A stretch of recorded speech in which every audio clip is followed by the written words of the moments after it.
So hello guys, once again we are back with another very important topic of chemistry, that is ionization energy. So video start करने से पहले guys मेरी एक बात ध्यान से सुनो आप लोग। इस टॉपिक को आपको बहुत ध्यान से कंसंट्रेशन के साथ समझना है ताकि ये टॉपिक हमें अच्छे से क्लियर हो जाए और जो भी आपके दिमाग में इधर उधर के विचार आ रहे हैं उन सबको भूल जाओ। सो हम फोकस करते हैं हमारे टॉपिक पे, that is ionization energy. Now what is the meaning of ionization energy? Focus करो, कितनी एनर्जी हम किसी एटम को दें जिससे कि उसका आउटर मोस्ट ऑर्बिट का जो वैलेंस शेल इलेक्ट्रॉन है वो बाहर निकल जाए। कब? जब वो एटम गैसियस स्टेट में हो। क्या डेफिनेशन मैंने बोली? Amount of energy required to remove valence shell electron of an isolated gaseous atom. अब ये जो वर्ड आ रहा है यहाँ पे, एक तो आइसोलेटेड आ रहा है। आइसोलेटेड का मतलब वो एटम जो अलग थलग पड़ा, और कब वो अलग अलग होगा? जब वो गैसियस स्टेट में होगा। क्योंकि गाइज लिक्विड और सॉलिड स्टेट में तो एटम पास पास होते हैं, तो वहाँ से इलेक्ट्रॉन निकालने में हमें मुश्किल हो सकती है, लेकिन जब गैसियस स्टेट में होगा हमारा मैटर तो वहाँ पे आप एटम पे इजीली टारगेट कर सकते हो। मैं फिर रिपीट कर दूं, गैसियस स्टेट में हम क्यों डेफिनेशन में ऐड करते हैं, गैसियस वर्ड क्यों ऐड किया जाता है? क्योंकि गैसियस स्टेट में एटम दूर दूर होते हैं। ये ठीक उस तरीके से होगा, फॉर एग्जाम्पल आप इमेजिन कर लो कि मेरी क्लास में टेस्ट सीरीज में बच्चों ने बहुत अच्छा परफॉर्मेंस किया। अब मेरी क्लास में 50 स्टूडेंट्स है, राइट? अब मैंने उनको पार्टी दी 150 पेटीज की। मैंने क्या किया, एक बॉक्स में 150 पेटीज ली, पेटीज, और उसको उठा के क्लासरूम में रख दिया और मैं बाहर आ गया। थोड़ी देर बाद वो सारी पेटीज खत्म हो गई, तो मुझे पता ही नहीं चल पाएगा किस बच्चे ने कितनी पेटीज खाई। हाँ, उसकी जगह अगर मैं एक बच्चे को यहाँ पे सामने बिठाऊं और बोलूं कि बेटा आप ये बॉक्स से पेटीज का, आप यहाँ पे पेटीज खाओ और फिर जाओ, तो मैं इजीली डिटरमाइन कर सकता हूँ कि किस बच्चे ने कितनी पेटीज खाई। आप समझ रहे हो ना? ये एक हाइपोथेटिकल सिचुएशन आपको एक्सप्लेन करने के लिए बताई, ताकि आप इसका मतलब समझ सको कि यहाँ पे हमने गैसियस स्टेट की बात क्यों की। क्योंकि गैसियस स्टेट में जो है वो एटम दूर दूर होता है, तो इजीली इलेक्ट्रॉन को आप बाहर निकाल सकते हो और डिटरमाइन कर सकते हो।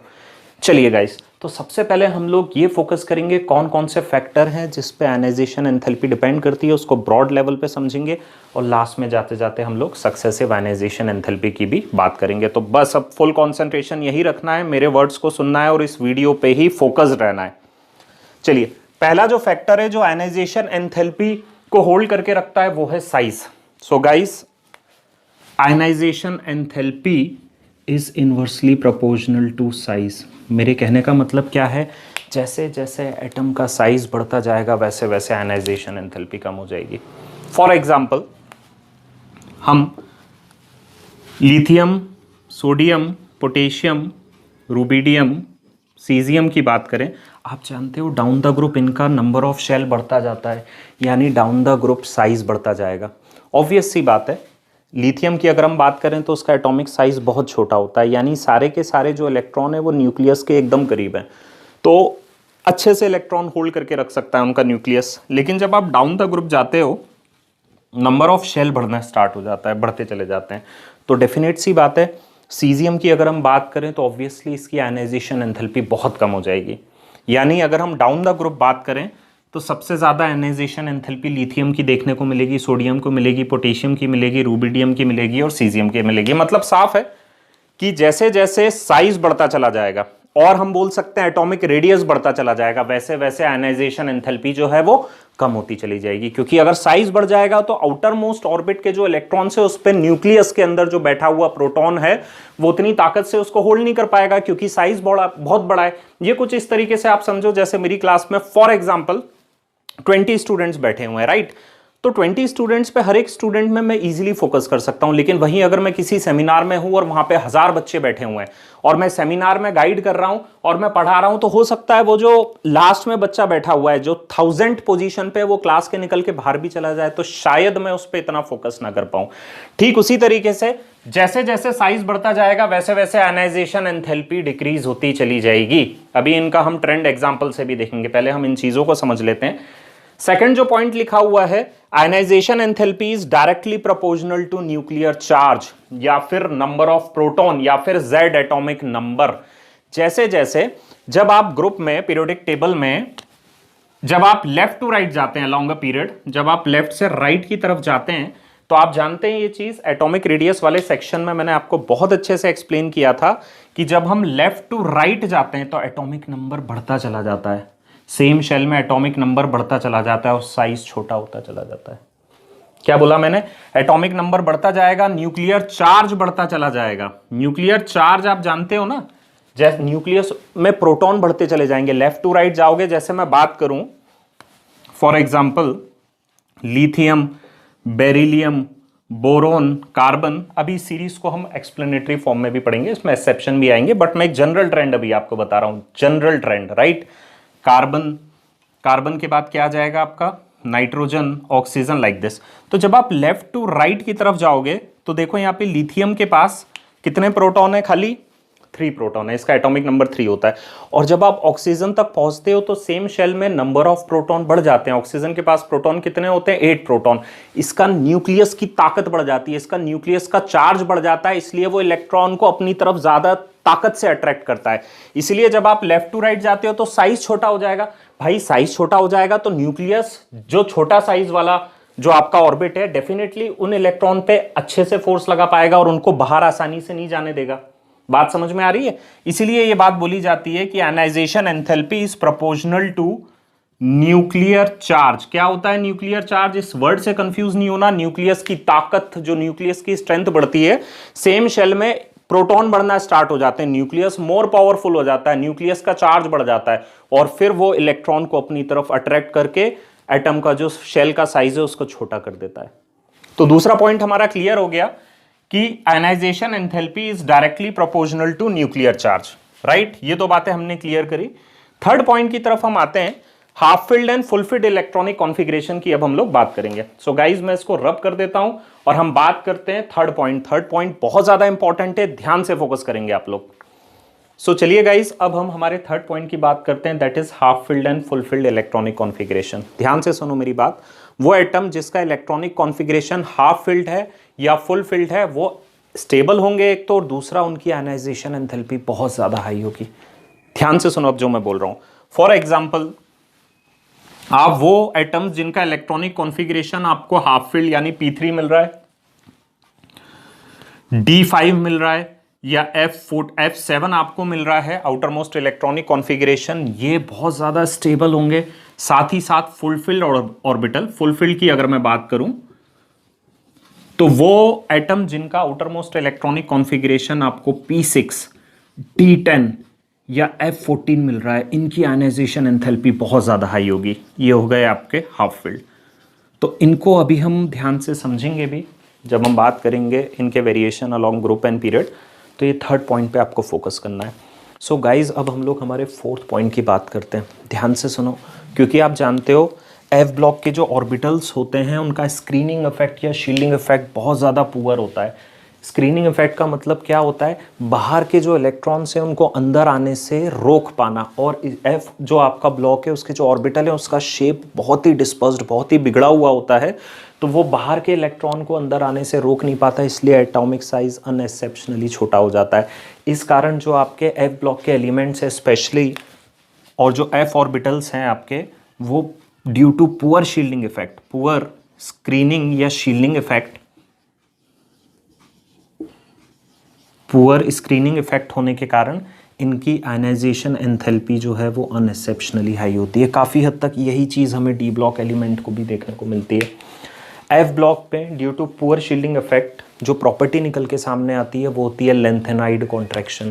लेंथेनाइड कॉन्ट्रैक्शन अपने आप में एक बहुत इंपॉर्टेंट टॉपिक है, इसका सेपरेट वीडियो भी है जिसको आप जाके देख लेना, तो आपका पूरा का पूरा लेंथेनाइड कॉन्ट्रैक्शन जो है वो क्लियर हो जाएगा। तो क्या बोला मैंने, due to poor shielding effect F orbital बाहर के इलेक्ट्रॉन को अंदर आने से रोक नहीं पाता।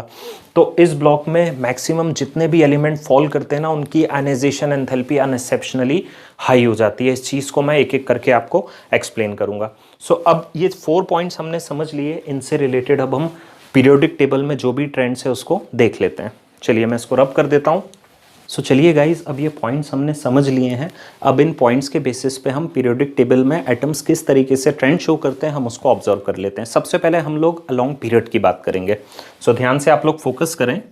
Lithium, beryllium, boron, carbon, nitrogen, oxygen, fluorine and neon.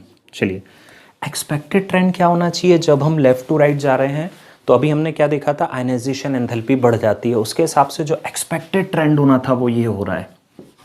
लेकिन गाइस ड्यू टू पॉइंट 3 यहाँ पे आप लोग फोकस करेंगे। थर्ड पॉइंट पे मैंने आपको क्या बताया है कि हाफ फिल्ड, और फुलफिल्ड जिनका भी इलेक्ट्रॉनिक कॉन्फ़िगरेशन होता है उनकी आयनाइजेशन एंथैल्पी बढ़ जाती है। तो यहाँ पे फोकस करो आप लोग, बेरिलियम का जो इलेक्ट्रॉनिक कॉन्फ़िगरेशन है वो 1s2 2s2 है, जबकि हम बोरोन की बात करें अगर तो इसका कॉन्फ़िगरेशन है 1s2 2s2 2p1। एक अभी हम नाइट्रोजन को देखते हैं 1s2 2s2 2p3। नाइट्रोजन में भी हमें हाफ फिल्ड कॉन्फ़िगरेशन मिलता है, नियॉन तो फुल फिल्ड होता ही है, तो नियॉन तो अपनी पोजीशन पे सेट भी है वैसे भी। इसका आउटर मोस्ट इलेक्ट्रॉनिक कॉन्फ़िगरेशन क्या होगा 2s2 2p6। तो क्योंकि गाइज इसका इलेक्ट्रॉनिक कॉन्फ़िगरेशन फुलफिल्ड है और इसका इलेक्ट्रॉनिक कॉन्फ़िगरेशन हाफ फिल्ड है, तो नाइट्रोजन की जो आयनाइजेशन एंथैल्पी है वो ऑक्सीजन से ज़्यादा हो जाएगी। ठीक इसी तरीके से बेरिलियम की बोरोन से ज़्यादा हो जाएगी। तो जो ट्रेंड अब आपको देखने को मिलेगा, जो कि एक्सपेरिमेंटल ट्रेंड है, जो कि आपको याद करना है, वो कौन सा ट्रेंड होगा, lithium, after that boron, then यहाँ पे बेरिलियम आ जाएगा due to fulfilled electronic configuration respectively, then carbon, then oxygen आ जाएगा, और nitrogen due to half filled electronic configuration अपनी पोजीशन शिफ्ट करके ऑक्सीजन से पहले चला जाएगा, then fluorine and then neon. इस ट्रेंड को आपको याद करना है, और ये ट्रेंड जो एक्सपेक्टेड था वो गलत है। समझ आ गई है अब बात आपको बात? चलिए इसके नीचे वाले पीरियड को भी हम लोग ऑब्जर्व कर लेते हैं, वहाँ भी सेम ट्रेंड देखने को मिलेगा। सो फोकस बनाए रखना है, दिमाग को, ध्यान को इधर उधर हमें भटकने नहीं देना है। चलिए आगे बढ़ते हैं, आप लोग खुद से भी ट्राई करेंगे इसको, मैं रब कर रहा हूँ इसको, राइट। सो चलिए गाइस हम लोग नेक्स्ट पीरियड की बात करते हैं। अब यहाँ पे आप लोग ध्यान से देखें, ये जो ऑर्डर लिखा हुआ है मैंने, ये एक्सपेक्टेड ऑर्डर है। एक्सपेक्टेड ऑर्डर डेफिनेटली जो मैंने आपको बताया है कि जब आप लेफ्ट टू राइट जाओगे तो आयनाइजेशन एंथैल्पी बढ़ जाएगी। बट अगेन जैसा हमारे साथ पिछले पीरियड में हमने देखा था, ठीक उसी तरीके से due to half filled and full filled electronic configuration यहाँ भी इनके ट्रेंड में चेंज आ जाएगा। कहाँ कहाँ चेंज आ जाएगा? देखो मैग्नीशियम का जो आउटर मोस्ट इलेक्ट्रॉनिक कॉन्फ़िगरेशन है वो आपको देखने को मिलेगा 3s2। रिस्पेक्टिवली नाइट्रोजन के नीचे बैठा हुआ फॉस्फोरस, इसका इलेक्ट्रॉनिक कॉन्फ़िगरेशन देखने को मिलेगा 3s2 3p3। और नियॉन का तो आप लोग जानते ही हो 3s2 3p6। हालांकि नियॉन ऑलरेडी अपनी सही पोजीशन पे बैठा हुआ है। जो चेंज आएगा वो कहाँ कहाँ आएगा, जैसे पिछले पीरियड में हुआ था वैसे ही यहाँ पे फॉस्फोरस सल्फर की जगह पहुंच जाएगा। क्यों? क्योंकि इसकी आयनाइजेशन एंथैल्पी ज्यादा हो जाएगी due to half filled electronic configuration. वही चीज मैग्नीशियम भी करेगा, मैग्नीशियम भी शिफ्ट होकर एल्यूमिनियम के पहले चला जाएगा। क्यों? क्योंकि उसका भी इलेक्ट्रॉनिक कॉन्फ़िगरेशन फुलफिल्ड दिखा रहा है हमें। तो जो ओरिजिनल ट्रेंड हमारे सामने निकल के आएगा वो क्या होगा, सोडियम एल्यूमिनियम यहाँ आ जाएगा, देन मैग्नीशियम एल्यूमिनियम से ज़्यादा हो जाएगी ionization enthalpy, then silicon, then sulphur आ जाएगा, और यहाँ पे बाजी मार जाएगा phosphorus due to half filled P orbital in third shell. समझ आ रही है बात? After that chlorine and then neon. तो गाइज ये दो ट्रेंड आपको ध्यान रखने हैं।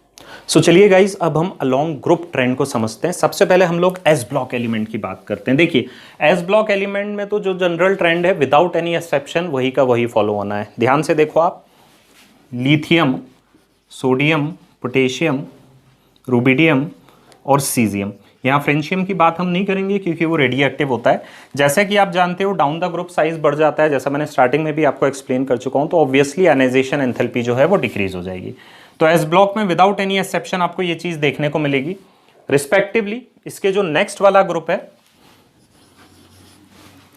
कैल्शियम, स्ट्रोंशियम, चलिए इसमें अगर हम ट्रेंड देखें तो आपको सेम ट्रेंड देखने को मिलेगा। बेरिलियम की आयनाइजेशन एंथैल्पी सबसे ज़्यादा होगी, फिर मैग्नीशियम की, फिर कैल्शियम की, और फिर आपको बेरियम की आयनाइजेशन एंथैल्पी देखने को मिलेगी, राइट। तो एस ब्लॉक एलिमेंट्स में हमें चिंता करने की ज़रूरत नहीं है, वहाँ कोई भी ट्रेंड चेंज नहीं होता। क्वेश्चंस आते हैं पी ब्लॉक से, और सबसे ज़्यादा क्वेश्चन जो आयनाइजेशन एंथैल्पी, आयनाइजेशन एनर्जी को लेकर पूछे गए they are from 13th and 14th group. तो वहाँ आप लोग ज़रा फोकस करें। पहले हम ग्रुप 13 एलिमेंट्स को नोट करते हैं, that is boron, aluminium, gallium, indium और थैलियम। चलिए गाइस ग्रुप 13 एलिमेंट में जो एक्सपेक्टेड ट्रेंड होना चाहिए था, जैसे जैसे हम नीचे जाते जाएंगे एटॉमिक साइज बढ़ता जाएगा और आयनाइजेशन एंथैल्पी डिक्रीज हो जानी थी, ये आपका एक्सपेक्टेड ट्रेंड है, एक्सपेक्टेड। लेकिन गाइस जब एक्सपेरिमेंटली इसको ऑब्जर्व किया गया तो ये ट्रेंड गलत आया। गलत कैसे आया?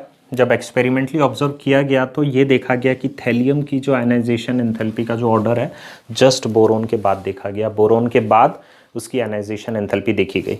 सेकंड ट्रेंड यहाँ पे देखने को मिला, थर्ड पोजीशन पे एल्यूमिनियम के ऊपर गैलियम आ गया। क्वेश्चन उठता है ऐसा हुआ क्यों? एक्सपेक्टेड ऑर्डर तो कुछ और होना था, फिर थैलियम सेकंड पोजीशन पे कैसे आ गया? तो दो बातें यहाँ पे आती हैं। पहली बात आप लोग ध्यान से सुनो, थैलियम का जब आप इलेक्ट्रॉनिक कॉन्फ़िगरेशन देखते हो तो यहाँ पे जो आपका एफ सब शेल है वो फुली फिल्ड दिखाई देता है। तो एक तो ये बात हो गई। दूसरी बात जो एक्सप्लेन की जाती है वो ये होती है ड्यू टू लेंथेनाइट कॉन्ट्रैक्शन। जैसा मैंने आपको बताया था कि एफ ऑर्बिटल जो रहते हैं उनका शेप बहुत पुअरली डिस्पर्स्ड होता है, इस कारण वो बाहर के इलेक्ट्रॉन को अंदर आने से रोक नहीं पाते और साइज एकदम से कम हो जाता है। तो इस चीज़ को हम लेंथेनाइट कॉन्ट्रैक्शन कहते हैं। तो क्योंकि due to lanthanide contraction size एकदम कम हो गया, इस कारण थैलियम की जो आयनाइजेशन एंथैल्पी है वो अनएक्सेप्शनली हाई हो जाती है। अच्छा, ये चीज़ गैलियम में भी देखने को मिलती है। गैलियम में हम लोग क्या देखते हैं, इसका जो इलेक्ट्रॉनिक कॉन्फ़िगरेशन होता है वो होता है D10। ऑब्वियसली डी ऑर्बिटल यहाँ पे फुलफिल्ड है, तो एक ये भी रीज़न होता है। और यहाँ पे भी जैसा मैंने बताया कि डी ऑर्बिटल जो होते हैं उनका शेप भी अच्छा होता नहीं है, वो भी बाहर के इलेक्ट्रॉन को सही तरीके से शील्ड नहीं कर पाते, इस कारण ट्रांजिशन कॉन्ट्रैक्शन देखने को मिलता है। लेंथेनाइट कॉन्ट्रैक्शन, ट्रांजिशन कॉन्ट्रैक्शन दोनों पे मेरे सेपरेट वीडियो हैं, आप उसको जाके देखो, उससे हमें काफ़ी बेनिफिट मिलेगा क्लास 12 में भी। चलिए, तो इसका जो ऑर्डर निकल के सामने आता है गाइज, वो क्या ऑर्डर आता है उस पर ज़रा आप लोग फोकस करेंगे। चलिए, इनका जो आयनाइजेशन एंथैल्पी का ऑर्डर हम देखते हैं, सबसे ज़्यादा आपको बोरोन का दिखाई देता है, फिर जैसा मैंने बताया थैलियम का हो जाता है, फिर इसके बाद आ जाता है गैलियम। थैलियम क्यों आता है? ड्यू टू लेंथेनॉइड कॉन्ट्रैक्शन या फिर इसका एफ सबशेल फुलफिल्ड होता है। गैलियम क्यों आता है? Due to actinide, due to transition contraction, या फिर गैलियम का जो डी ऑर्बिटल है वो पूरी तरीके से फुलफिल्ड होता है। इसके बाद बाकी एलिमेंट्स आ जाते हैं आपके। एल्यूमिनियम, यहाँ पे आपका इंडियम आ जाएगा। सो आई होप ये ऑर्डर आपको समझ आ गया होगा। अब हम बात करते हैं हमारे another important trend related to ionization enthalpy, that is group 14 elements. तो उस पर भी हमें फोकस करना है, that is also very important. So मैं इसको रब कर देता हूँ और हम आगे बढ़ते हैं। चलिए, ध्यान से फोकस करें आप लोग। ग्रुप 14 एलिमेंट्स जो कि कार्बन फैमिली है, carbon, silicon, germanium, tin, lead. यहाँ पे गाइस क्या ट्रेंड देखने को मिलता है? यहाँ पे एकदम से ऐसा उछाल देखने को नहीं मिलता है जैसा पिछले ग्रुप में थैलियम में देखने को मिला था। यहाँ पे खाली लेड जो है वो Sn को रिप्लेस कर देता है, Sn से ज़्यादा उसकी आयनाइजेशन एंथैल्पी आ जाती है। डेफिनेटली जो इसका रीज़न है वो लेंथेनाइट कॉन्ट्रैक्शन ही होगा। तो गाइज इसका जो एक्सपेक्टेड ट्रेंड होना था वो ये था, लेकिन ये रॉन्ग है क्योंकि ये एक्सपेक्टेड था। एक्सपेरिमेंटली जब देखा गया तो इसका ट्रेंड जो हमें देखने को मिला वो क्या मिला? सबसे ज़्यादा आयनाइजेशन एंथैल्पी कार्बन की, फिर सिलिकॉन की, आफ्टर दैट जर्मेनियम की, देन यहाँ पे आ जाता है लेड और फिर आ जाता है आपका टिन। तो ये भी आपको ध्यान रखना है, ये भी काफ़ी ज़्यादा इंपॉर्टेंट है। सो चलिए गाइस, अब हम डी ब्लॉक एलिमेंट्स में आयनाइजेशन एंथैल्पी का ट्रेंड समझ लेते हैं। उस ट्रेंड को समझने के लिए आपको फोर्थ पॉइंट पे फोकस करना पड़ेगा। So guys, according to our expectation, जो 3D सीरीज़, 4D सीरीज़ और 5D सीरीज़ का आयनाइजेशन एंथैल्पी का ट्रेंड होना चाहिए, कौन सा? अकॉर्डिंग टू अवर एक्सपेक्टेशन वो ये होना चाहिए, क्योंकि हम जानते हैं डाउन द ग्रुप जो है वो साइज़ बढ़ जाता है तो आयनाइजेशन एंथैल्पी डिक्रीज हो जानी चाहिए, बट ऐसा होता नहीं है। यहाँ पे जो ट्रेंड हमें देखने को मिलता है वो कौन सा मिलता है? 5D सीरीज़ का सबसे ज़्यादा आयनाइजेशन एंथैल्पी होती है, फिर 3D और फिर 4D। ये ट्रेंड हम यहाँ पे देखते हैं। क्यों? Due to lanthanoid contraction. Lanthanide contraction होने के कारण इन एलिमेंट का साइज कम हो जाता है और साइज कम होने के कारण आयनाइजेशन एंथैल्पी बढ़ जाती है। सो ये आपको ध्यान रखना है। सो गाइज, हमने एस ब्लॉक एलिमेंट का ट्रेंड देख लिया, पी ब्लॉक का देख लिया, हमने डी ब्लॉक एलिमेंट पे भी फोकस कर लिया। अब हम आगे बढ़ते हैं और बात करते हैं सक्सेसिव आयनाइजेशन एंथैल्पी की। सो चलिए गाइज, अब हम बात करते हैं सक्सेसिव आयनाइजेशन एंथैल्पी की। सो इसको आपको ध्यान से समझना है। देखिए, जब मेटल फर्स्ट इलेक्ट्रॉन बाहर निकालता है तो जो भी एनर्जी उसको रिक्वायर्ड होती है वो IE1 से हम रिप्रेजेंट करते हैं। एक चीज़ और ध्यान रखना है, ये जो आयनाइजेशन एनर्जी है ये आपको मेटल को देना पड़ती है, इसीलिए ये जो प्रोसेस है ये एंडोथर्मिक प्रोसेस होता है। दैट मीन्स गाइस, इसकी जो डेल एच होती है वो पॉजिटिव होती है। मतलब जब कभी भी आप हीट एनर्जी देते हो, यानी एंडोथर्मिक प्रोसेस में डेल एच पॉजिटिव होती है और एक्सोथर्मिक प्रोसेस में डेल एच जो है वो नेगेटिव होती है। चलिए हम बात करते हैं आयनाइजेशन एंथैल्पी की। अब ये जो मेटल आयन बना है, अगर ये एक और इलेक्ट्रॉन को बाहर निकालेगा तो हम इसको बोलेंगे IE2, रिप्रेजेंट करने का तरीका है that is second ionization enthalpy, and respectively third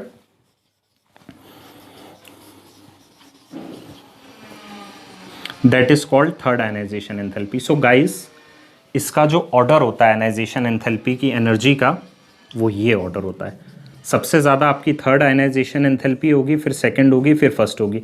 ऐसा क्यों हुआ? बात सिंपल है। डेफिनेटली मेटल ने फर्स्ट केस में सिंगल इलेक्ट्रॉन को लिबरेट कर दिया, एक इलेक्ट्रॉन बाहर कर दिया, डेफिनेटली एक इलेक्ट्रॉन की यहाँ पे कमी आ गई।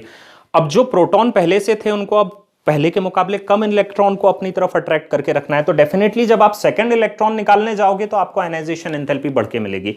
और वही चीज थर्ड के साथ होगी कि भाई अब इलेक्ट्रॉन और कम हो गए, तो जितने प्रोटॉन थे अब काफी कम इलेक्ट्रॉन हो गए वहां पे, तो थर्ड जब आप इलेक्ट्रॉन निकालने जाओगे तो आपको आयनाइजेशन एंथैल्पी और ज्यादा बढ़ के मिलेगी।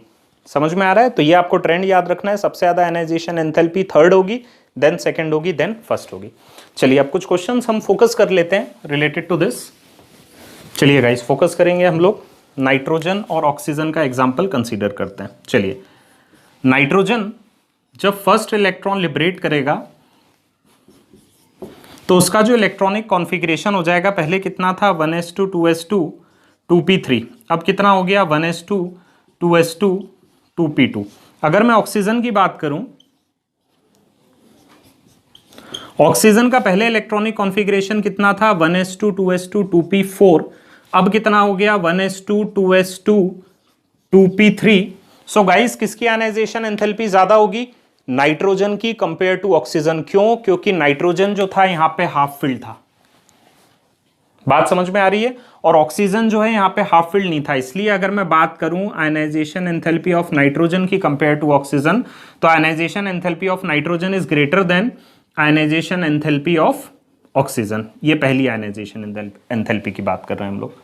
चलिए, बट अगर मैं सेकंड आयनाइजेशन एंथैल्पी कंपेयर करने की बात करूं तो किसकी आयनाइजेशन एंथैल्पी ज्यादा होगी? That is our important point, क्योंकि ये क्वेश्चन पेपर में आ जाता है कि which is greater, second ionization enthalpy of oxygen और second ionization enthalpy of nitrogen. So guys, अब ध्यान से देखो, ऑक्सीजन का अब इलेक्ट्रॉनिक कॉन्फ़िगरेशन हो गया है हाफ फील्ड, यानी second ionization enthalpy compare to second ionization enthalpy of nitrogen जो है, वहां पे आपको ऑक्सीजन की ज़्यादा दिखाई देगी।